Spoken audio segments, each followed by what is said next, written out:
In this lecture, we'll study about the existential quantifier. Okay, so come to the formal definition.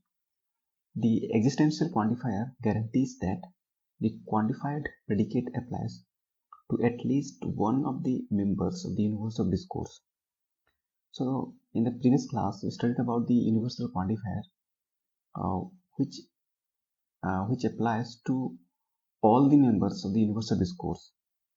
But here, the quantified predicate applies to at least one of the member of universal discourse. Okay, we could use it to say things like somebody in this room can dance. Okay, so this kind of statement can be used in the existential quantifier. Okay, so it is denoted by the symbol there exist and is usually read as there exist. Okay, so it can be read as for some x px. Okay, so like in the universal quantifier for all x px, but here in the existential quantifier it is read as for some x px. Okay, where px is a predicate function. So for some x px is true when there is an x for which px is true. Okay, so let's suppose we take a universal discourse n is equal to set of natural number 1 2 3 4 and so on. So let's suppose this is the domain or the set of universal discourse. Okay, that's the domain. So we have px is x is a prime number. Okay, so x is a prime number. Now we can say for some x px. Okay, so this one is true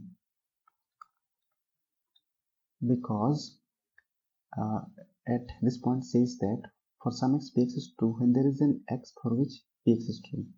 So there is an x, like here 2 is a prime number, 3 is a prime number, 4 is not a prime number, so let us leave it, 5 is a prime number.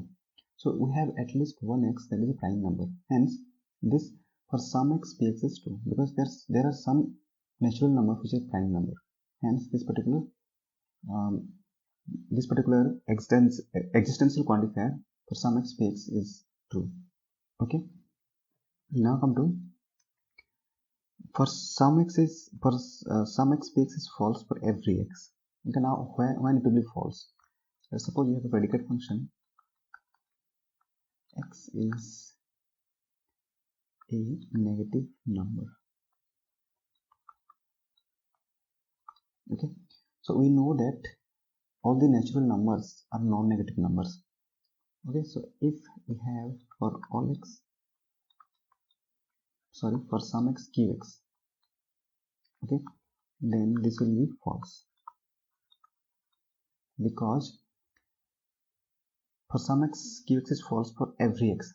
For one, like we have to check every element or every x present in this natural number n or in a domain. First of all, come one is if I write down here, if you assign the value of x as 1 is a negative number, false. 2 is a negative number, it is also false. 3 is a negative number, false, and so on. So if for every element this predicate is false, okay, then we can say that for some x qx this existential quantifier will be false. Okay, so very simple, to make it true we have to find at least one element, okay, for which px will be true, and to make it false for every element, if for every element px is false, then for some x px will be false. If the domain is empty, okay, so let's suppose you have an empty domain, so d is equal to this empty. Okay,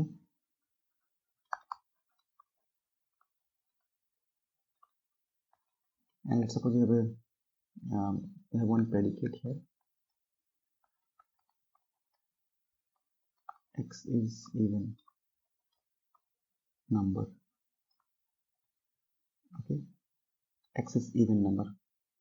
Now if you find it out,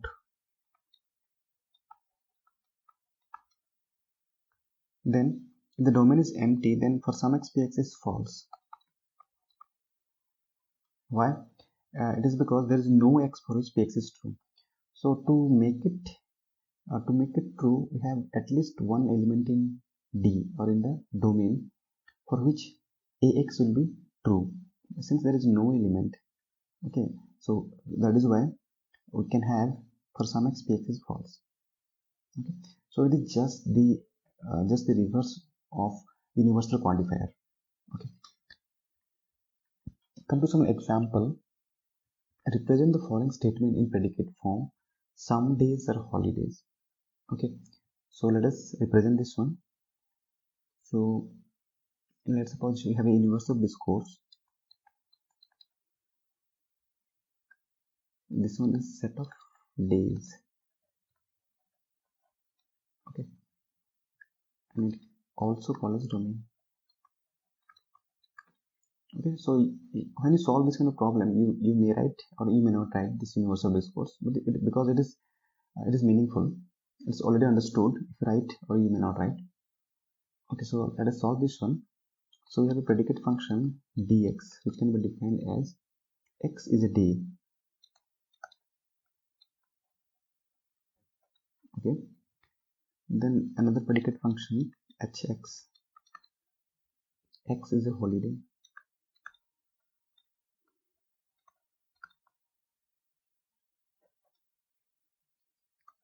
Okay, x is a holiday. Okay, so it can be written as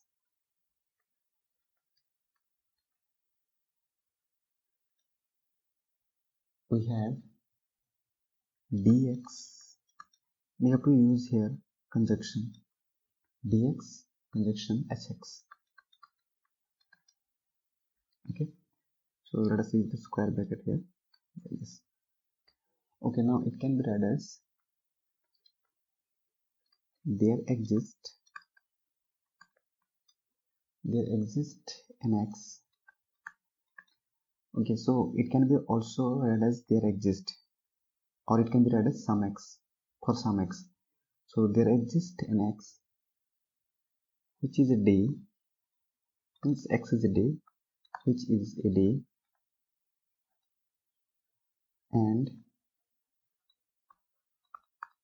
it is holiday.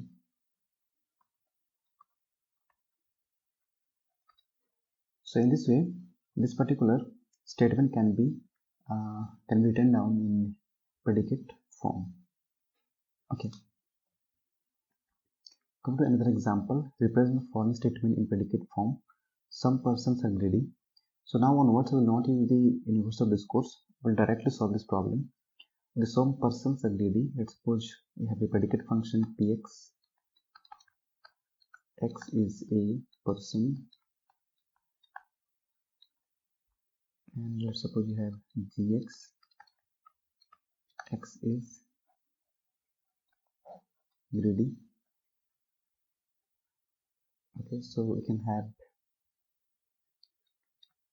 there exists x such that px conjunction gx. Okay, so it can be written as there exists an x who is a person. Okay, and he or she is greedy. Okay, so persons are greedy can be written as there exists an x who is a person and he or she is greedy. Okay, so we have one notes. There exist is usually associated with conjunction. Okay, so see, you have used conjunction here. Common terms are there exist, for some, for at least one, there is, etc. So if in the statement, if this kind of terms are used, like there exist for some, for at least one, there is, etc., then you will use existential quantifier to solve the problem. Okay, So this much for today. Thank you.